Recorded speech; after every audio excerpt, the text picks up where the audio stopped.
Graça e paz, irmãos, boa noite. Meu nome é Lúbia Ribeiro, faço parte do Conselho Missionário da Igreja Cristã Evangélica Betel.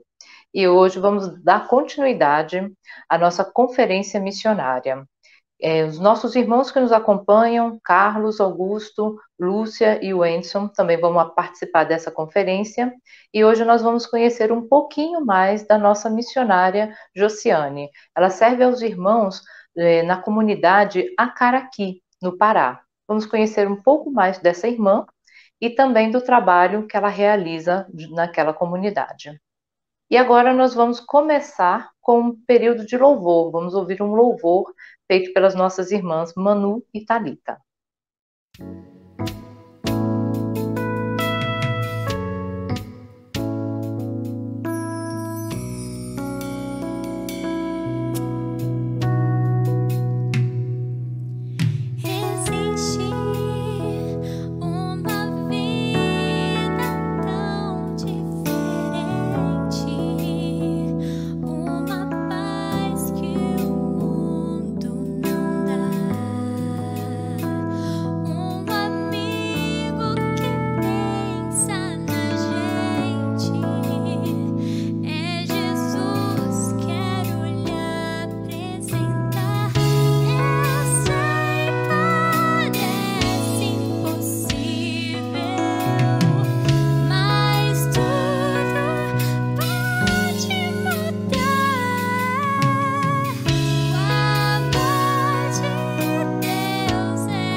Boa noite, irmã, graça e paz, tudo bom com você?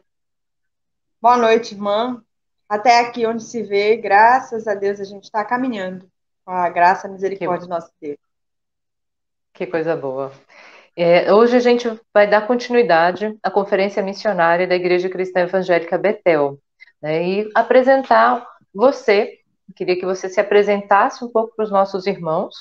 Muitos da igreja já conhecem, mas outros ainda não. Queria que você se apresentasse, falasse um pouco quem é a Josiane, né, e falasse também do seu trabalho, do trabalho que você tem realizado de implantação de alcançar, né, os irmãos aí nessa região tão distante de nós, aí no Pará, em Acaraqui, e as suas dificuldades também, para compartilhar com a gente também.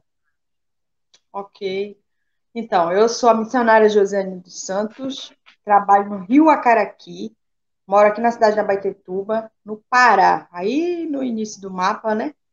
e já estou no Rio Acaraqui há mais ou menos 3 anos, servindo ao Senhor e buscando implantar uma igreja, né, entre esses ribeirinhos, na Vila Belmiro, né? Então, a igreja já tem me conhecido, né? Inclusive eu conheço o pastor, que ele já veio aqui, ele conhece a nossa realidade.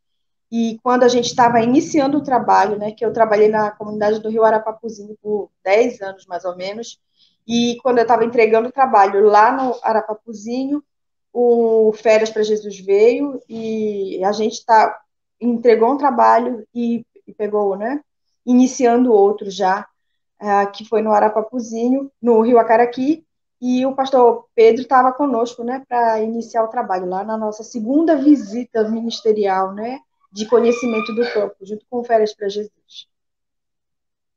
Isso foi em que ano? 2017.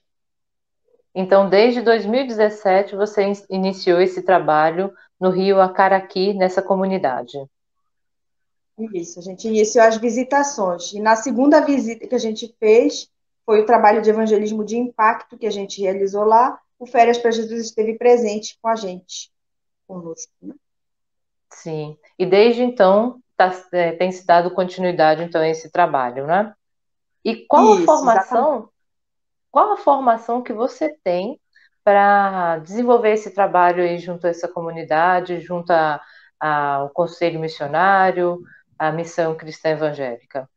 Ok. Então, eu formei no Palavra da Vida Norte, né, aqui próximo de Abaetetuba, há umas 2 horas, em Benevides. Estudei por 4 anos o curso de Teologia, bacharel em Teologia, com ênfase em missões transculturais.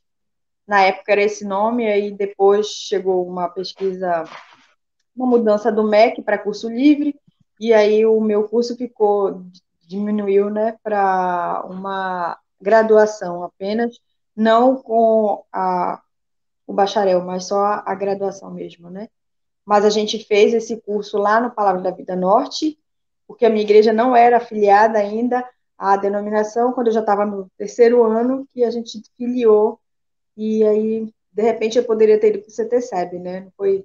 Também é porque é próximo daqui e é um seminário bom, mas a gente fez esse curso lá e depois de algum tempo, depois que eu terminei, na verdade, o seminário, eu fui para fazer faculdade, né? Sou formada em Letras, Língua Portuguesa pela Universidade do Estado do Pará e depois que eu estava terminando letras, eu voltei para o PV e fiz os módulos todos do mestrado em aconselhamento bíblico pelo PV Atibaia, mas ainda não entreguei a dissertação.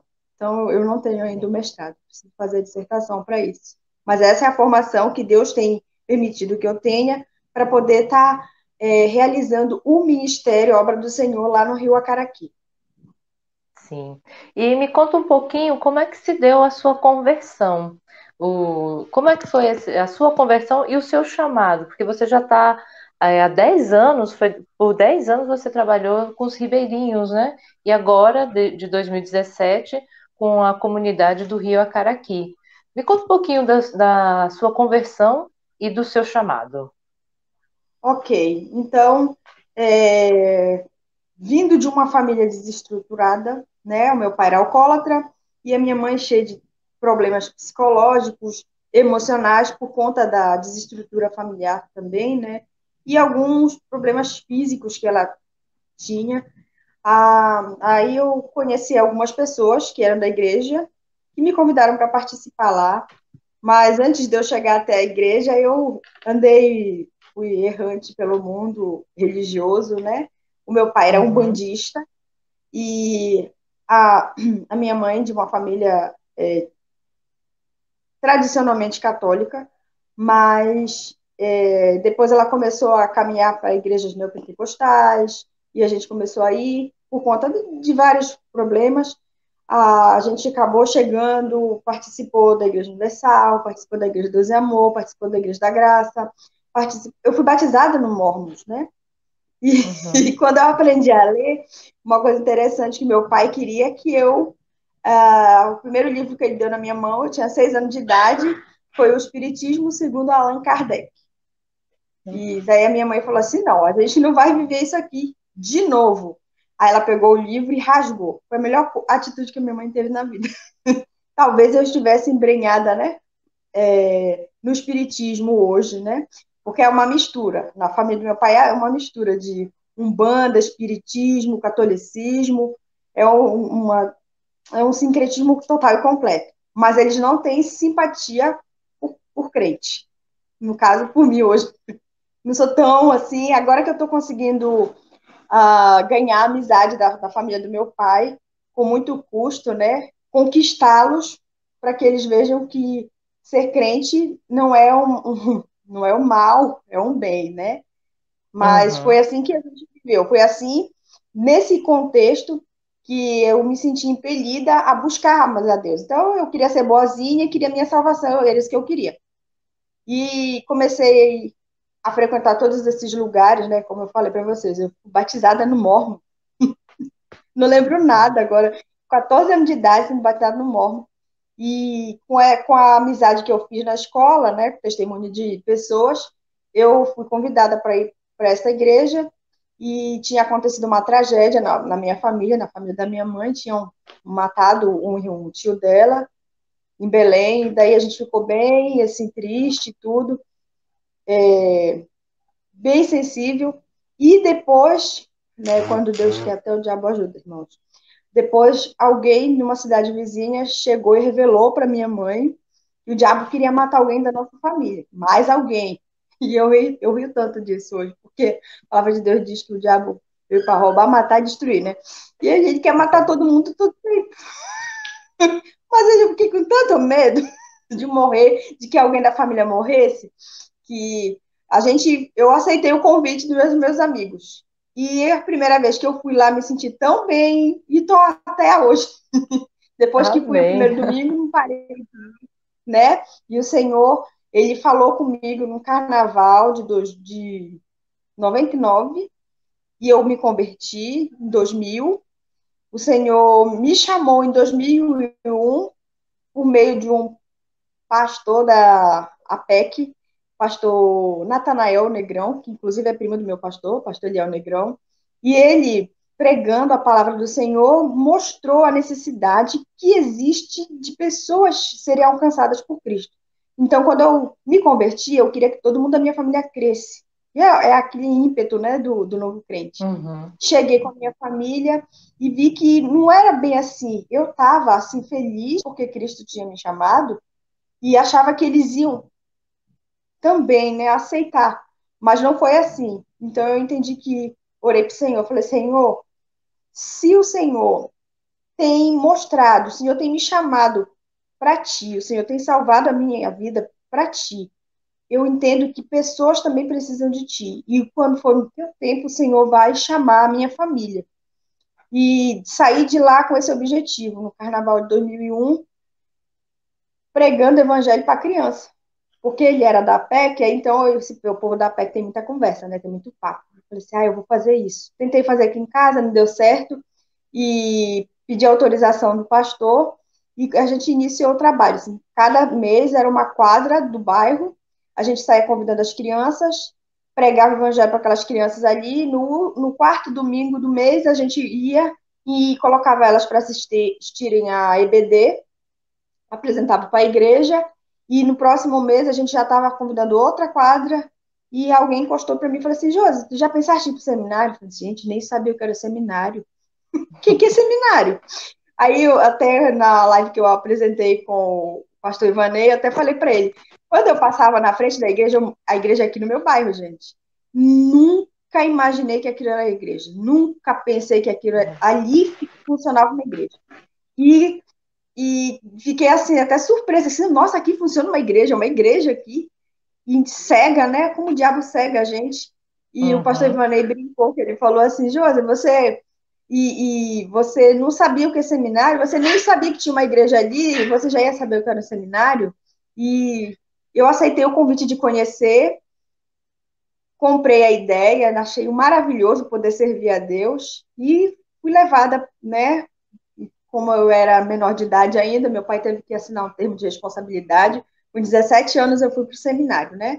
quase recém-convertida, mas assim, no tempo do Senhor, e eu digo que foi uma coisa muito natural, porque tem pessoas que às vezes estão na igreja, elas trabalham para que elas sejam vistas, porque elas almejam o episcopado, né? Vamos dizer assim, que eu não sou pastora, né? O episcopado é para pastor. Mas eu trabalhei e eu fui convidada, foi naturalmente que foi acontecendo. Alguém falou assim, mas como foi a forma miraculosa que você foi chamada? Não teve forma miraculosa, né? Fiquei feliz de ver uma palavra, uma frase da Sophia Miller, e eu sempre uso essa frase dela, né? Eu não tive um chamado, eu ouvi uma ordem e obedeci. E quando eu ouvi, eu pensei que eu era a única, né? Eu falei assim, se a mulher famosa falou isso, por que, que eu não posso usar a frase dela, né? Então, o Senhor me chamou para fazer a obra dele, mas não de uma maneira miraculosa, não teve emocionais, não. E eu achei legal que eu contei esse testemunho na igreja de Águas Claras um dia, e o pastor Tiago ouviu, e ele orou por mim. Depois ele falou: Senhor, muito obrigada, porque o Senhor tem salvado a vida da tua serva. O Senhor a chamou e de maneira miraculosa o teu Espírito Santo trabalhou no coração dela para ela te servir. Então o milagre foi no meu coração mesmo, né? Não teve nada assim demais. Quando eu cheguei no seminário, eu me senti até mal, porque o povo tinha sonhado, tinha gente que tinha tido visão e tudo. E eu, não, Senhor, eu só estou aqui, né? Tem 17 anos, a caçula da turma, o que, que eu estou fazendo aqui? Fiz o primeiro ano e aceitei fazer mais 3. E agora estou contando aqui para vocês que já estou quase 13 anos trabalhando na obra do Senhor, para honra e glória do nome dele, né? Então foi assim, viu, Lúbia? Que coisa boa, Conversão, chamado. que coisa boa, que história. Que coisa boa e que história gostosa de se ouvir. E que Deus continue te Amém. abençoando aí na continuação desse ministério. E me conta Amém. também um pouco como é ser uma mulher missionária, numa região de ribeirinhos, né? Porque eu imagino que tenha as suas dificuldades. E fala um pouquinho dessa região que você atua. Hoje é no Rio Acaraqui, mas como é isso? Que localidade é essa e que região é essa? Ok, então vamos por partes. Eu sou missionária solteira, né? E logo no início do ministério tive uma dificuldade até com relação a isso, porque naturalmente a comunidade ribeirinha, não tão agora, né? Mas eles têm uma visão mais patriarcal da coisa. Quem decide tudo é o homem. Então, quando Uhum. eu cheguei no Arapapuzinho, eu cheguei dando ordem. Não porque eu queria, mas é porque precisava, né? E eu sou péssima nisso, assim, com relação a trabalhar. Agora eu administro melhor isso, porque você pode me mandar eu fazer o que eu estou fazendo. Eu não gosto muito dessa coisa de ficar, né, administrando e tal. E, e o irmão lá não foi muito, não.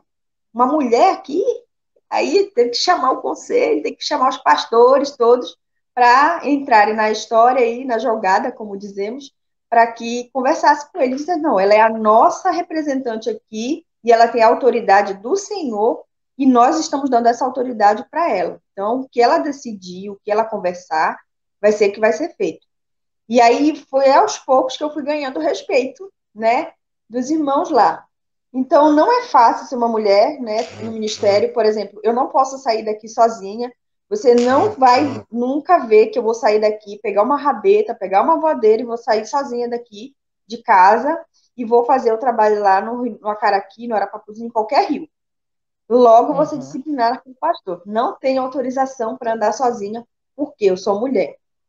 Agora, tenho sempre que ter alguém, um motorista, preciso de alguém para fazer isso. Eu não consigo. Olha que vergonha. Eu não consigo pilotar o rabeta, né?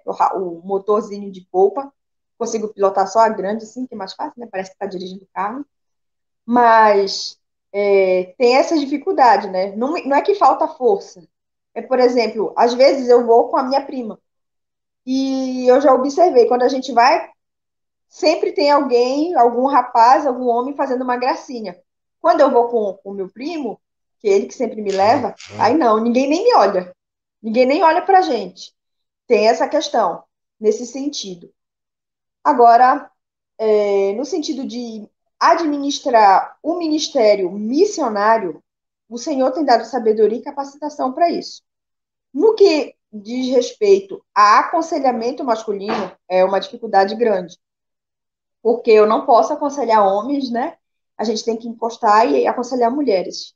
Com essa dificuldade, geralmente eu levo algum presbítero, algum diácono, algum irmão da igreja com experiência que vai administrar essa parte. Por exemplo, domingo, não tivemos trabalho com pai e mãe, né, por conta da pandemia, mas esse domingo deu a oportunidade da gente fazer um culto com os pais. Aí eu levei o pastor Eliel Negrão e ele fez uma palestra bíblica com pais falando sobre família, né?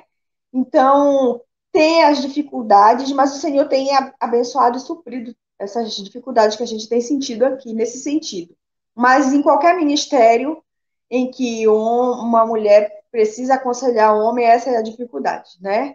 Por isso a razão de a gente ter necessitado de um pastor no Arapapuzinho logo, porque tinha coisas que eu não podia resolver, né? Tinha que ser um homem para conversar com outro homem. E eu acredito, assim, eu não estou sendo machista, tá bom? Está aí nessa briga com esse povo, mas eu penso que quando existe um homem na cabeça do trabalho ali, o ministério anda mais rápido, porque ele consegue alcançar a família, no Ribeirinho principalmente, né? Ele consegue alcançar o cabeça. Alcançou o cabeça da família, é mais fácil de chegar. Então, só que assim, infelizmente, agora eu vou ser feminista, os homens estão de mais mole. E aí, as mulheres, têm mais Né? coragem. Outro dia eu estava conversando com um colega que ele trabalha com Ribeirinho. E eu falei para ele que a gente estava lembrando que um dia a gente recebeu, eu trabalhei no Rio Amazonas, né? Fiz um projetão lá em Parintins, no Amazonas, no Amazonas. Fui para Parintins, trabalhei, e a gente disseram assim, vocês têm que fazer a ceia. E aí eu com a Regina, a minha amiga que estava junto comigo na comunidade, 12 horas de barco, lá para dentro do. Não lembro agora. A gente lá. E agora, Regina, o que a gente vai fazer? Não tem telefone, não tem internet, não tem nada aqui. A gente não pode administrar uma ceia. E eu lembro que o Rafael e o Magnodiel pegaram a rabeta e vieram 2 horas de outra comunidade de lá para cá para chegar a tempo de nos avisar que não era para a gente fazer a ceia. Aí a gente falou, mas a gente não ia fazer ceia. A gente já estava pelos cabelos, como é que a gente vai fazer ceia? Regina, a gente não recebeu praxes pastorais. Meu pai do céu, a gente vai estar em pecado, o que a gente vai fazer? Então, é mais uma dificuldade, né? É. E quando eles chegaram, eles fizeram a ceia. Então, mês passado, eu conversando com o Rafael, e aí? Assim, ó, eu acho até que se fizer uma vez ou outra, Jesus, não tem problema não, que esses homens estão muito mole. Para você ver como é que a gente vai com coragem, vai trabalhando, né? E vai entrando, tem essa disposição de trabalhar. É uma situação difícil mesmo. Agora, algo interessante, você mencionando até essas características aí do trabalho, é esse seu conhecimento que você tem da região e até das pessoas, da comunidade, né, da igreja que você serve, e que tem, de certa forma, possibilitado um acesso, uma entrada muito maior nessa comunidade, né? Então, assim, você tem essas dificuldades, né, não só geográficas, dificuldades religiosas, enfim, históricas, culturais e tudo mais, mas você tem um conhecimento da região, que é um ponto positivo e algo que fortalece muito o seu trabalho, né? E você tem usado realmente esse conhecimento da região realmente a favor realmente do seu ministério. Graças a Deus por isso, né? E aproveitar o gancho aqui, porque o acesso à nossa comunidade ele não é tão longe, né? A Lúcia foi conosco lá, ela já visitou. Rabetinho, a gente leva ali 40 minutos, 50, dependendo da maré, 1 hora. Então, é uma vila que a gente tem dado acesso, né? A comunidade é bem maior que isso, tem mais 3 vilas ali, só que a gente está focando nessa vila primeiro. E é interessante observar que não é uma questão assim tão difícil de lidar com a distância, mas esses pormenores aí, eles fazem diferença, né? E isso foi vital para. Eu aprendi isso lá em Parintins, quando eu fiz o projetão, né? Porque no seminário que eu fiz, hoje não é mais assim, infelizmente, eu vejo como uma perda. Mas quando eu fiz o seminário ali, o que foi que eles colocaram para a gente?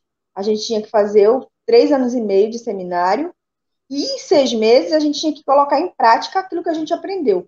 Então, quando a gente chegou lá, que a gente foi jogado na comunidade, é você e Deus. É Deus e você. Não tem professor, não tem pastor, porque você está ali sozinho para fazer o trabalho. Claro que eles vão olhar, vão dar assistência, mas a gente que vai ter que decidir o dia a dia. O que a gente vai fazer agora?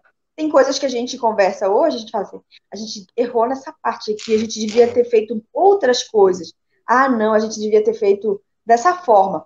Então, o que eu errei lá, eu procuro não fazer aqui, né? Hoje.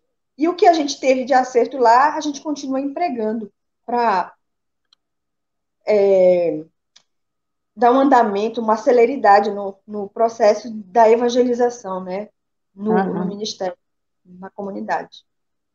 E como é que é a gente teve um probleminha, a Lúbia não está conseguindo voltar com a câmera dela, então eu vou continuar.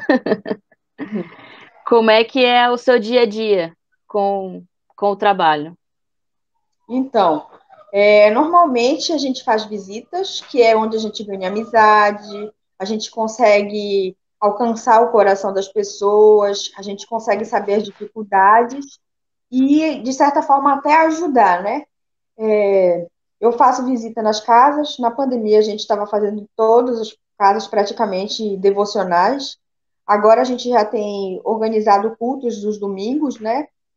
E hoje, eu diminuí esse mês, talvez um pouco mais o mês que vem, porque voltei a estudar alfabetização, meus amigos, né? Formado em letras, mas o curso não permite outra coisa além da filosofia da linguagem. Então, eu estou projetando aí um trabalho para alcançar as nossas crianças ali. O que foi que eu entendi? As visitas, elas são boas, só que eu já estou ali 3 anos com esse trabalho de visitação e agora eu enxergo a necessidade que eles têm, né? As crianças se converteram, eu preciso alcançar os adultos? Preciso, mas eu preciso trabalhar, discipular as crianças que temos convertidas. Eu preciso trabalhar com quem se converteu, né? Falei, Senhor, como é que eu vou fazer isso?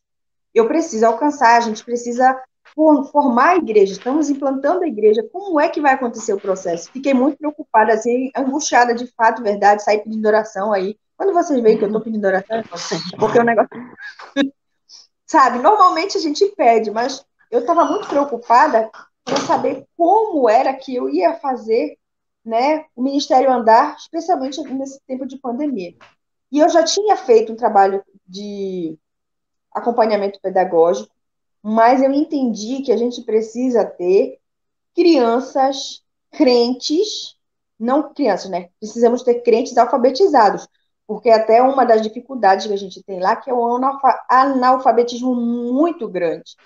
As pessoas não sabem ler, as pessoas não sabem escrever, as pessoas têm dificuldade de entender, a gente tem que falar numa linguagem mais simples, mesmo assim, a gente tem que repetir. Por quê? Porque eles têm dificuldade nisso, né? E eu falei, Senhor, eu preciso preparar essas crianças. E existe um povo falando sobre o trabalho social como uma maneira de ajudar. A gente tem que procurar o espiritual, mas tem que trabalhar socialmente. E eu tenho algumas restrições com relação a isso, que foi uma coisa que eu aprendi lá em Parintins.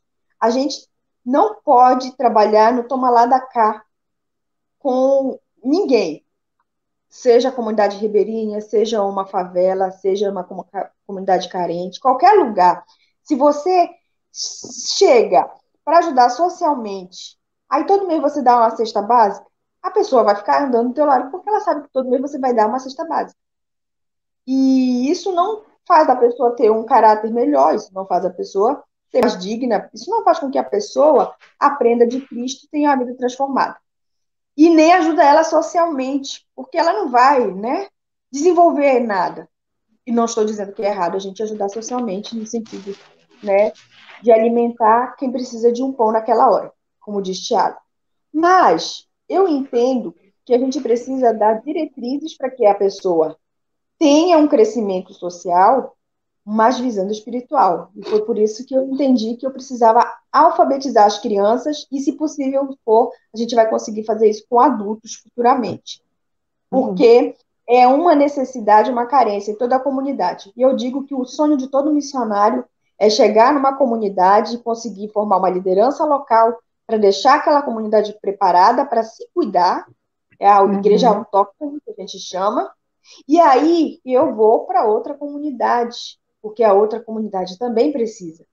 Só que o que acontece? A gente não tem essa liderança. Hoje, quem é o líder que eu vou deixar lá no Arapá, a cara aqui? Eu não sei.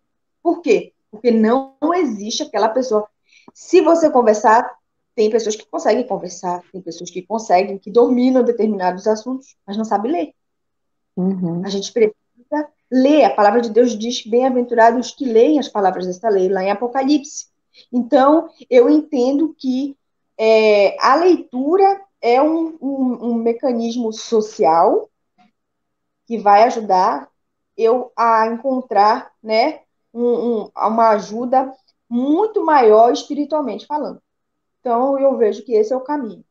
E eu não estou dizendo que eu não ajudo, né, a comunidade quando precisa de consulta, quando precisa de uma ajuda, de um alimento. Eu não estou dizendo que eu não faço isso. A gente faz. Mas a gente entende que o objetivo, o trabalho, a missão da igreja eu sou contra essa ideia de missão integral, né? É trabalhar para que a obra do Senhor desenvolva. A missão da igreja é pregar o evangelho a toda criatura. Ponto. E aí a gente vai pregando o evangelho e as pessoas vão sendo transformadas. Porque o que transforma o ser humano não é a política social. O que transforma o ser humano é a palavra de Deus. Essa é a minha opinião, né? Depois vocês discutem. Josi, até emendando nessa pergunta, né, da Lúcia, desse público-alvo hoje que é a plantação aí da igreja aí entre os ribeirinhos, né? E até a tua fala lá traz isso, né? Hoje o teu público-alvo é constituído basicamente pelas crianças ali da região e pelas mulheres. Está correto afirmar isso? Exatamente. E dentro desse público-alvo, né, quais são os objetivos que esse teu trabalho hoje ele tá envolvendo, né? Que tipo de frutos hoje você já começa a ver e a perceber, e aí até você já coloca aqui um ponto que seria a necessidade de você ter já essa liderança instituída até para poder dar continuidade ao trabalho, tudo mais. A gente sabe que o trabalho do missionário tem um determinado período de tempo, e daqui a pouco você estará em outro campo, estará em outro trabalho, e a solidificação e a consolidação desse trabalho precisa de uma liderança, precisa de liderança transformar muitas vezes a partir da comunidade. Então você já começa a ver e a perceber lideranças entre essas mulheres, entre esses jovens que você tem evangelizado, quais frutos hoje você já começa a ver com esse público-alvo aí que você tem? Na realidade, o fato das crianças terem se convertido é um fruto. Porque a gente já estava trabalhando um tempão, aí uma jovem se converteu, a Eduarda, só que ela casou e foi para outro lugar. Tem essa dificuldade também aqui, né? Quando a gente olha pro e sonha com a pessoa ali, aí de repente ela casa e vai embora. Aconteceu isso comigo lá no Arapapuzinho. Eu falei assim, nossa, liderança fulana de tal. Aí ela casou, foi embora para Belém. Voltou depois de 3 anos, mas já na liderança do pastor Esli. O que eu vejo de palpável hoje, que pode ser um fruto, a gente tem as crianças, e ganhando as crianças, a gente já tem um acompanhamento dos pais ali, sabe? É uma coisa que a gente tem dificuldade, essa facilidade que a gente tem de fazer amizade com eles, né?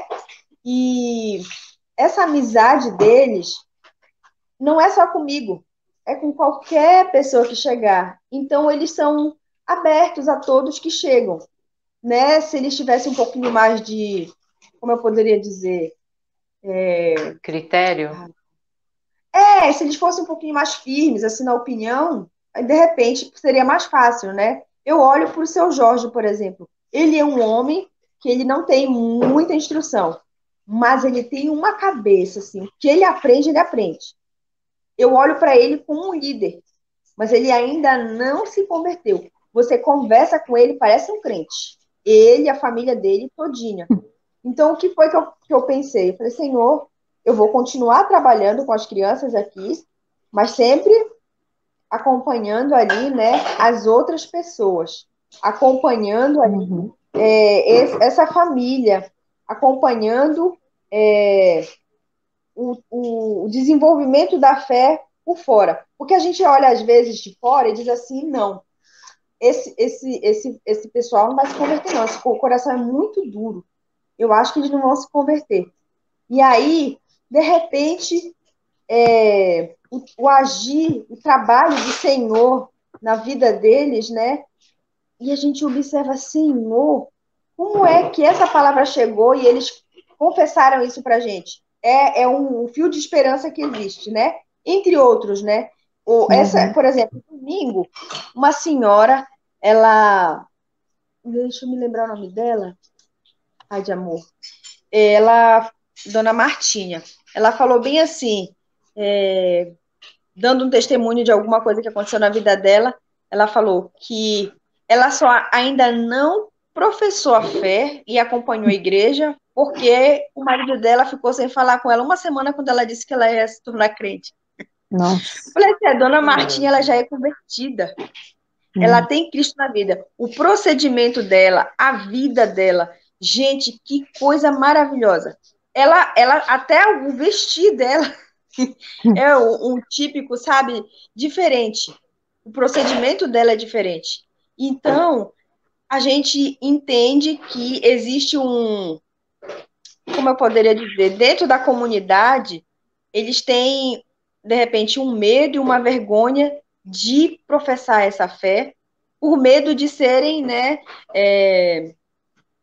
Ai, Pai amado, as palavras estão me fugindo agora aqui. Medo Ser excluído da comunidade, de serem, né, criticados, enfim, todas essas questões aí. Entendi. Ok. E qual é a cosmovisão que você tem hoje para o desenvolvimento do trabalho aí junto a essa comunidade, Josi? Cosmovisão que eu tenho? Eu não entendi a pergunta. Para dar continuidade na implantação dessa igreja em Acaraqui, qual é a visão de futuro, a visão de igreja que vocês têm para esse trabalho de implantação de igreja e para essa comunidade que você está atuando? Ok, entendi agora. É que eu pensei em cosmovisão de outra forma. A cosmovisão da cosmovisão. Então, eu entendo hoje, né, como eu falei para vocês, o objetivo, a meta, né, é trabalhar o discipulado. Eu vejo hoje que é um grande defeito da igreja brasileira, uma grande dificuldade que nós temos no desenvolvimento da fé das pessoas é a falta de discipulado. A gente não consegue mais, não existe mais daquela maneira como existia antigamente, do acompanhamento. Então, para que essa igreja tenha uma visão firme e seja desenvolvida de uma maneira sadia, eu estou discipulando as crianças, e não só as que são crentes, eu estou discipulando as crianças que não se converteram também, porque em algum momento, pela fé no Senhor Jesus Cristo, eu acredito que elas vão se converter. E, de certa forma, a gente fazendo um trabalho de discipulado também com os adultos. Eu estou ensinando a Bíblia inteira, desde o início, desde Gênesis, né? Por conta da pandemia, a gente deu uma parada, porque não podia fazer culto. E depois eu iniciei outra série de estudos, mas a gente vai retornar a isso. Uma maneira de desenvolver essa visão de igreja neles é por meio do ensino bíblico cronológico, que é o que a gente já tem feito. Uma questão que vocês estão falando, que eu vejo que há necessidade na igreja, eles têm uma cosmovisão do que seja igreja. Por exemplo, a gente tem uma barraca que reúne lá. Mas para ele, aquilo lá não é igreja para eles. Então, eles dizem assim, eu acho muito interessante. Eles dizem assim, porque a gente vai para a igreja. Olha, a gente vai para a cidade, lá na igreja, Aí e vai eles na igreja. acompanham outras igrejas. E eu gosto de assistir a tua palestra aqui, mas a gente vai para a igreja lá na cidade, sabe? E eu tenho orado para o Senhor me mostrar a maneira de administrar isso. Por quê? Senhor, está na hora de fazer uma igreja aqui, para que eles entendam que isso aqui é igreja. Eles ainda não têm a Então, noção de que a igreja é a reunião dos crentes, independente exatamente. do lugar. Então, para eles o lugar é importante. Na cosmovisão deles, muito boa a tua pergunta, Lúbia, nesse sentido de fazer com que eu primeiro preciso trabalhar isso aí, entendeu? A questão de eles Desmistificar o entenderem espaço, né? isso é um trabalho que está sendo devagar, sabe? Porque nós temos a ciência de que nós somos a igreja, o corpo de Cristo. Mas para eles, igreja é o espaço. E isso é importante para eles. Eu entendi que isso é importante para eles. De repente, um pedido de oração seja para o Senhor direcionar nesse sentido. Por quê? Eu não sinto que a gente esteja preparado para comprar um terreno ali e fazer uma igreja. Eu não sei quanto eu vou ganhar e quanto eu vou perder com isso. Mas eu entendo hoje que, como a gente está trabalhando, por exemplo, eu acho que domingo a gente tinha umas 40 pessoas reunidas num culto para palestrar para paz. Então a gente tinha mais ou menos 40 pessoas e faltou muita gente, porque teve o aniversário de alguém e eles não foram, mas faltou muita gente. Então eu não sei quanto que eu perderia se eu fizesse uma igreja. A visão hoje é discipulado. Eu entendo isso piamente, que a gente precisa discipular e continuar ensinando a Bíblia cronologicamente. É uma maneira de discipular também os adultos. Então, as crianças, eu estou trabalhando com elas no sábado. O objetivo do meu projeto pedagógico de alfabetização é alfabetizar por meio da Bíblia. Então, o meu objetivo é usar as histórias bíblicas para as histórias para que elas se adequem, né, no trabalho pedagógico ali, e aí a gente ter um momento de ensinar a palavra de Deus para as crianças, pelo menos 2 vezes na semana, e alfabetizá-las também. Então, trabalho social, trabalho espiritual, discipula as crianças, e no sábado e no domingo a gente faz o trabalho de ensino cronológico da palavra de Deus, que eu acredito que seja uma maneira de discipular, de estar perto, além das visitas, né? Então, eu vejo que seja dessa forma que a gente está trabalhando essa visão da igreja futuramente. A gente está orando por isso já há algum tempo na igreja aqui, da minha igreja no Algodual, né? Minha igreja mãe. Mas eu coloco isso para vocês, falando dessa importância que existe para eles do espaço físico como igreja. Qual que é a média de pessoas que você tem hoje numa reunião de igreja? Lá, É, reunião lá no Acaraqui. isso. Então, a média de umas 20 pessoas por reunião, que eles não chamam culto, né? Então a gente chama Aham. reunião também, mas a gente entende que já sejam cultos, né? Tem crianças, a gente tem agora feito de uma maneira mais parecida com o que a gente faz na igreja mesmo, né? Com louvor e dando oportunidade, as crianças têm cantado e tudo. Então tem sido um momento assim de colocar a visão realmente de igreja, como ela perguntou ainda há pouco, né? A gente vai Uhum. trabalhando aos poucos sem que eles sintam. E por isso que eu estou na dúvida ainda, estou lutando no sentido de colocar um espaço físico e dizer assim, ó, que é igreja. Aí eu não sei quem eu vou ganhar, quem eu vou perder ainda, né? Aham. É, é uma decisão difícil de tomar. Bem, E Que mais Deus algum irmão abençoe quer essa. fazer pergunta? Pode alô? falar, Lu. Mais alguém quer fazer pergunta? Carlos, Wenderson, Lúcia, quer fazer mais alguma pergunta? A gente já está encaminhando para o final. Deixa eu Sim, perguntar, eu Josi, queria. Pode falar, Lúcia. você sente uma facilidade por ser alguém da terra, aí da região, Ou você acha que é mais difícil? Ou o profeta de casa, né, não é bem Santo de casa recebido? faz milagre. Então, é, eu não sinto dificuldade culturalmente falando, né? A Uhum, questão de essas coisas de canoa, de barco, de ir pra roça, de tal, essas coisas assim eu não tenho dificuldade nenhuma.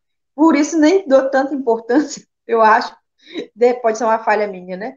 Mas, tipo assim, vamos pra roça, vamos ver. Tem quem vem de fora quer fazer isso, né? Porque acha que é uma maneira de caminhar junto com eles. Hoje eu entendo que uhum, não é, porque eu entendo que se eu for uma vez ou outra, não tem problema. Agora, se eu for fazer isso sempre, vou atrapalhar o trabalho deles, né? Eu entendo uhum, que existe um momento para estar junto com eles, além desses momentos. Porém, né, no sentido de estar com eles, de ter essa facilidade, eu entendo que é fácil para mim. É muito bom. Mas Santo de Casa não faz milagre. Quando o povo veio para cá, no projeto que teve do Promiceb, eles foram fazer o trabalho de discipulado de casa em casa. E foi muito interessante, porque coisas que eles nunca tinham dito para mim, falaram para o povo que veio de São Paulo, que veio da Bahia, que veio de onde, sabe? Porque assim, nossa, que traição, assim, fiquei meio enciumada. Depois eu falei assim, não, isso não é espiritual, né? Eu acho melhor eu observar a questão. Porque, assim, às vezes a pessoa acha que, por ser daqui, né, ser daquela região, de repente vai uhum, falar para todo mundo, vai virar uma fofoca. Eu sou amiga deles. Ou não se sente à vontade de conversar. Mas, por outro lado, também, geralmente, quando vem de fora, a pessoa parece que cria uma amizade com uma facilidade tão grande e se sente à vontade de falar, porque sabe que a pessoa vai embora depois. uhum. É. E eu descobri um monte de coisas, assim, sabe? E eu precisava saber com a vida do povo do Promiceb. Aí eu falei, tá bom, né? Eu não vou ficar com tanto ciúme assim, todo mundo vai passar para mim o relatório, eu vou ficar falando que tudo não tem jeito. Tá Mas tem certo. essa dificuldade, sabe, Lúcia? Não é fácil assim, é da terra, é mais fácil. Não é bem assim. Agora sim, a gente consegue ganhar amizade com eles, né? E o respeito, eu acho que isso é importante. Uhum. Josi, a gente está caminhando para o Carlos, a sua final. pergunta. Estamos caminhando para o final e eu queria que você deixasse aqui para a gente, ao mesmo tempo que um desafio para nós, enquanto membros dessa igreja, e, ao mesmo tempo, um despertamento nosso, né? Um compromisso, um desafio e um compromisso. Acho que essas são essas expressões. Que tipo de desafio você propõe a nós, enquanto Igreja Cristã Evangélica Betel, e que tipo de compromisso você espera da igreja, não só Betel, mas da igreja como um todo, com esses povos que estão aí no Rio Acaraqui? Pergunta difícil, mas Uau! desafiadora. Que coisa, né? Alguém pode responder por mim aí, né? Eu tenho um desafio para fazer para a Igreja Betel, que é ir visitar você e eu a cara aqui. Uau! Fazer Pois como é, eu um fiz. desafio. Boa, né? Ó, a Lúcia já apagou, né? Levei ela de Eu vou até barco, ela juntos de não. novo, Não. se precisar. Tô com A saudade do Lúcia fez assim. açaí Opa, já com animei. camarão. Olha que belezura. Gente, comi um camarão semana passada. Que coisa maravilhosa, viu? Manda um Então, desafio para nós. desafio para vocês. Quando a igreja tá longe, né? Digo assim, eu sempre falo, né? É muito fácil ser igreja aí, na cidade, no comodismo. No comodismo não é essa palavra, né? No, no, no- O eu acho que conforto, né? é no conforto de estar numa cidade, de ter tudo na mão, de ser fácil, né? E como a igreja, e isso não é errado porque vocês estão aí. E vocês fazem parte disso aqui também, né? Eu não posso apontar o dedo para vocês e ficar falando mal, então, porque todo lugar tem dificuldade, né? O que eu entendo hoje que a igreja ela precisa fazer é o que vocês já têm feito, né? De um tempo para cá. Vocês têm contribuído com o trabalho, vocês têm orado, têm se importado com a nossa dinâmica de trabalho. Pelo menos uma vez no mês, a Lúcia ou então o Carlos pedem, né? Eu converso com a Lúbia de vez em quando. O que você está precisando aí? Tem um pedido de oração? Então, eu acredito que a parte da igreja que fica, da outra ponta, vocês têm feito. Eu não sei, né? Pelo menos os líderes, né? Dos ministérios. Então, igreja de Betel, né? Eu entendo que você precisa orar, que você precisa abraçar a causa da obra de Cristo, né? Para que a gente tenha força aqui. Vocês não sabem disso, ou sabem, mas quando vocês estão aí orando, enquanto a gente se sente respaldado, a gente se sente fortalecido para fazer o trabalho. Continue contribuindo, né? Nesse tempo de pandemia, eu não tenho que reclamar com relação a isso. Nenhuma igreja deixou de fazer o seu compromisso de assumir o que, né, propôs desde que tem feito para ajudar, falado que vai ajudar. Então, Graças a continue Deus. contribuindo, continue orando por nós. Eu acho que essa é a maneira de participar. Essa é a maneira de fazer. Se você é da Igreja Betel, você contribui, eu vou dar uma oferta missionária. Lembre de orar, porque é essa a parte mais importante, né? Porque o dinheiro, o Senhor supre, ele vai suprindo, ele vai dando força. Ore para que Deus capacite. Olha que decisão que eu tenho que tomar agora.